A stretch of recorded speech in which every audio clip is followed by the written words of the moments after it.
Olá, bom dia, boa tarde, boa noite. Hoje nós iremos estudar sobre a cultura no Oriente Médio. Toda vez que falamos de Oriente Médio, algumas imagens mais comuns nos vêm à cabeça. O que você pensa? Desertos, mulheres de burca, guerras, Aladim? Pois é hora de conhecermos um pouco mais essa cultura fascinante. Assim como estudamos sobre a África e descobrimos que ela é muito mais que savana, no Oriente Médio acontece o mesmo. A ideia de terrorismo ser algo comum a todos vem de filmes, principalmente americanos, que nos colocam como se todos fossem fanáticos religiosos. Não é bem assim. Existem sim, mas são minoria como qualquer outra religião e lugar no mundo. A realidade é bem mais complexa do que parece, e os conflitos da região são em maioria políticos, apesar de envolverem-se em religião. Enfim, a ideia de Oriente Médio como região, lugar, é muito recente e vem dos ocidentais. Englobam alguns países e vai além do que apenas terras. Significam culturas, línguas e todo um povo que, somados, chegam a ter quase 300 milhões de pessoas. A saber, os países que compõem hoje: Arábia Saudita, Bahrein, Catar, Chipre, Egito, Emirados Árabes Unidos, Iêmen, Israel, Irã, Iraque, Jordânia, Kuwait, Líbano, Omã, Palestina, Síria, aqui uma foto pós-ataque, a cidade era linda, mas ficou totalmente às cinzas. Turquia. Como viram, eu separei apenas uma imagem de cada, lugares bem diferentes do que se imagina, e tem muito mais. Eu indico fortemente colocar o nome de cada país no Google Imagens e se apaixonar pelas paisagens e pelas cidades. Vamos para o próximo tópico: escrita. Essa mistura de arquitetura moderna com a antiga não é a única coisa para se conhecer. A cultura deles influenciou diretamente a nossa, através da invenção da escrita. Sim, começou lá, com os hieróglifos dos egípcios e a cuneiforme dos sumérios, que depois foi sistematizada pelos fenícios. Na tela vocês estão vendo as primeiras letras e como elas se chamavam. Note que as duas primeiras letras, Aleph e Bet, que no grego se tornaram Alfa e Beta. Aleph, Bet, Alfa, Beta, alfabeto. Pois é. Para as culturas árabes, a escrita tem grande importância, principalmente pela questão religiosa. Aliás, a religião é um dos aspectos mais presentes nessa cultura.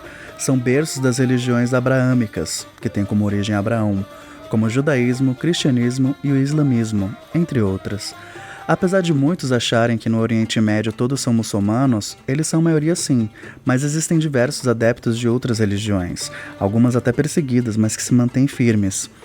Muito resumidamente, pois é um assunto mega complexo, os muçulmanos creem em um único Deus, Alá, e seu livro sagrado, o Alcorão, contém a palavra inalterada dele, além de seguir os ensinamentos de Maomé, o último profeta enviado por Alá. Os primeiros versos começam a ser revelados no século VI e o islamismo fundado no século VII. Uma das principais mensagens de Maomé era para as pessoas largarem a crença politeísta. Politeísmo é quando você acredita em vários deuses, independente da religião. Então, Maomé dizia para largar essas crenças para adorar Alá, Deus único. Claro que desagradou as pessoas da época. Ele foi perseguido e se refugiou na cidade de Medina com seus seguidores. Morreu 10 anos depois, no ano de 1632. A religião islâmica, entretanto, se espalhou pelo globo todo. Ela possui diversos deveres e rituais, no sentido de algo que deve ser sempre repetido da mesma forma. Por exemplo, devem rezar 5 vezes por dia, voltados para a cidade de Meca. A trilha agora que estão ouvindo é uma dessas chamadas e na tela vocês estão vendo um adhani, ou adani, eu não sei muito bem como é que pronuncia, que é um chamado para oração. Os Sufi, que são uma vertente muçulmana, muitas vezes não considerados como tal, fizeram dessa chamada uma mensagem escondida.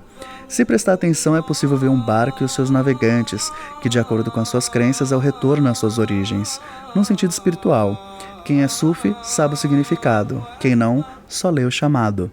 Hoje em dia são caixas de som tocando e anunciando que breve será o momento da oração, mas antigamente era alguém da voz mais potente que cantava no alto de algum lugar para chamar a todos. Além disso, é obrigação também jejuar no Ramadã, e eles precisam, ao menos uma vez na vida, visitar Meca. Lá é importante, pois foi onde nasceu Maomé, e onde ele recebeu a primeira revelação da palavra de Alá. Em geral, eles vão para Kaaba, que significa cubo. Tá vendo na foto aí que é literalmente um cubo. O governo, inclusive, custeia muitas vezes a viagem para os mais velhos e pobres, para que possam cumprir suas obrigações religiosas. Claro, tem outras tantas orientações, como roupas, formas de se portar, mas fica para outro dia. Bora pro próximo tópico. Vamos falar sobre arte islâmica. A maior parte da arte estará ligada à religião, não sabendo quando começa um e quando termina outro. Se você conversar com alguém da religião, ele não vai olhar e vai falar, isso é arte. Ele vai falar que é a religião dele. Aqui nós vamos dar uma passeada graças ao Google Street View. Inclusive eu indico para que vocês passeiem por todos os lugares citados. São definitivamente impressionantes. Ok, começamos aqui. Eu indico fortemente passeio pelo Google Street View. Então como é que você faz? Coloca Google Maps no seu computador, como quem não quer nada. E um dos primeiros lugares que nós iremos visitar vai ser o Domo da Rocha. Então eu coloco aqui, Domo da Rocha, Dome of the Rock, Jerusalém. Clico. E aí ele vai colocar onde que é o local. Aqui já tem normalmente uma foto bonitona do lugar, a nota das pessoas que vão e tal. Para visitar, aqui no cantinho, ó, tem essa pessoinha que você clica e segura e joga em cima do lugar onde você quer ver. Então, vamos lá, começando. Pego o carinha e jogo ele. Vou jogar um pouco mais longe para poder ver do lado de fora.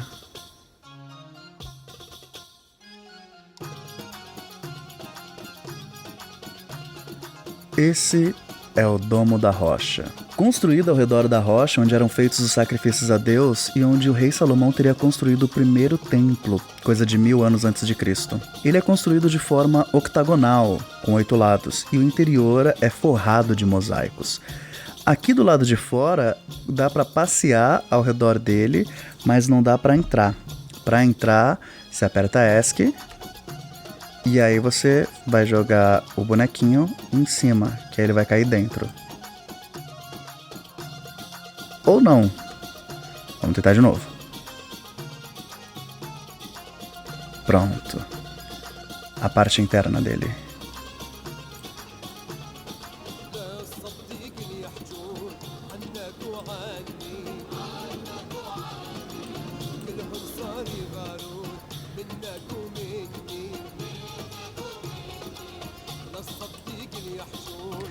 Percebam as cores e que isso são imagens atuais, são de março agora, então não é uma coisa do tipo tirar essas fotos antigas e fizeram a montagem, não. O robô do Google que vai lá ver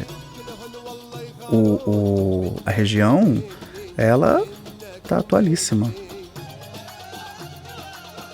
Imagina isso ao vivo, como que não deve ser? Além do domo, nós iremos visitar agora as mesquitas. O que vem a ser as mesquitas? Elas são os templos da religião islâmica. Elas podem ser grandes obras arquitetônicas ou mais simples, mas sempre muito caprichosas. Lembra dos deveres que... Você lembram dos deveres que comentamos há pouco? Um deles é o dever de rezar toda sexta-feira ao meio-dia dentro de uma mesquita. Tanto que a mais importante da cidade é chamada de Jama Masjid. Eu não sei como se pronuncia, desculpem. Algo como mesquita de sexta-feira. Cada uma possui suas características particulares, mas algumas são comuns a todas. No caso, sempre o pátio aberto com fonte de água, que é chamado de mirabe. E tem a parede Qibla, o minarete e uma ou mais cúpulas. Bora dar uma passeada? Vamos lá. Agora, saindo do Domo da Rocha, vamos dar uma olhada na mesquita de Kairouan. Curiosamente no Google, se aparecer esse sinalzinho aqui de lua, quer dizer que lá está de noite. Eu tô gravando agora de noite, mas vai que lá é de dia, né? Vamos jogar o nosso bonequinho lá pra ver como é que é. Primeiro eu jogo um pouco longe, porque às vezes ele... Aqui ó, o pátio.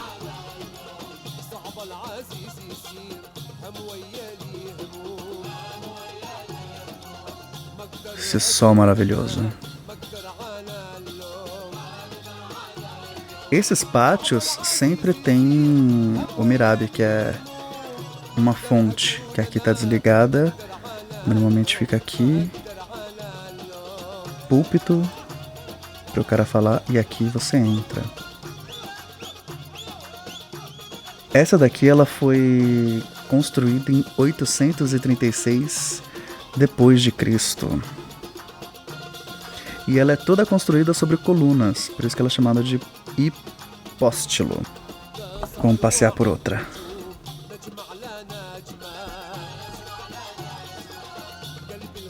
Vamos para Mesquita de Córdoba, na Espanha. Olha como ela é por dentro aqui. Na imagem menorzinha você já tem como dar uma olhada, né? Vamos jogar nosso bonequinho primeiro pro lado de fora. Caiu dentro.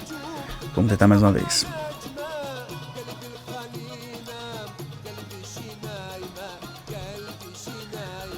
Talvez não tenha o lado de fora. Ela foi construída primeiramente para ser uma mesquita, depois ela foi convertida em uma catedral, depois ela foi refeita e então hoje em dia ela é gigantesca. Ela começou muito simples, mas ela foi sendo reformada, agregada, foram sempre mexendo. E hoje em dia, olha que coisa mais linda.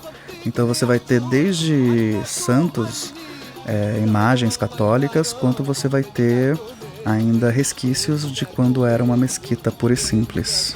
Deixa eu ver se a gente consegue pegar outro ângulo.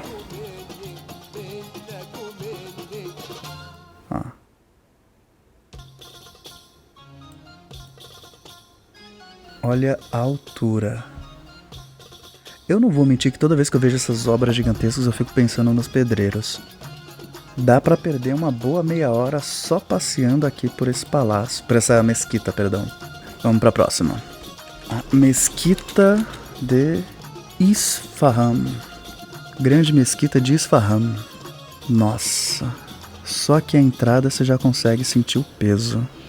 Não, eu quero ver do lado de fora primeiro. Pelo tamanho das pessoas, você já tem uma ideia de qual o tamanho do prédio.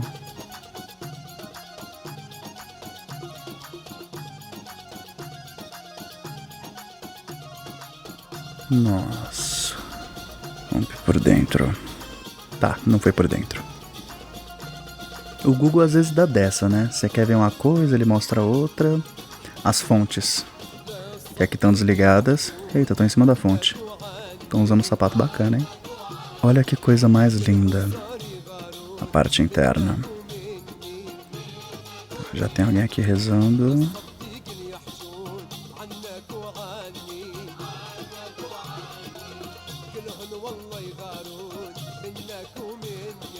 Algumas ainda não foram restauradas, então fica que nem originalmente é.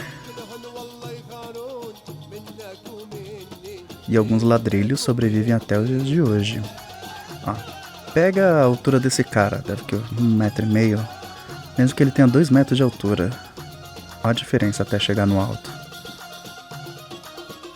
Calcule como deve ser estar aqui dentro. Essa mesquita também é referência pela beleza localizada no Irã. E ela é conhecida como uma mesquita de 4 yuan. Ou acho que é o yuan que fala. Que seriam 4 cúpulas. Então são 4 dessas abobadas. Vamos dar uma olhada na Mesquita Azul. Olha a beleza dela do lado de fora. Pelo tamanho das árvores você já imagina o tamanho da construção. Essa é uma que eu tentei olhar pelo lado de fora e não consegui, então vamos passear por dentro mesmo. Aqui é o pátio interno. Do lado de fora ela é azul, tá? Vamos deixar claro, vocês viram lá pequeno. Tem muitas orações que são escritas e deixadas. Como a gente falou lá no começo, a escrita é algo muito importante para eles. E uma coisa que vocês vão reparar em todas essas mesquitas, elas não têm imagens de animais, de Alá, santos, a não ser aquela de Córdoba que foi depois transformada em uma catedral. Ela, na religião islâmica, eles não usam de imagens de nenhum santo. Alá não pode ser feito em desenho, porque nós não conhecemos a imagem dele, ninguém é merecedor disso. Tanto é que uma das maiores brigas quando tem cartunistas ou coisa do tipo é de gente querendo desenhar lá, e isso dá uma briga gigante. Para eles é extremamente desrespeitoso você querer uma representação visual de Alá.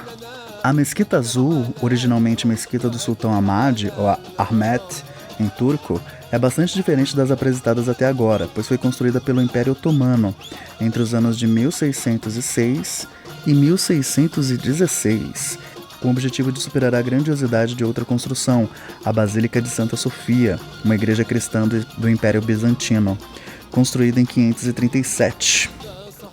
Por último, tem os palácios.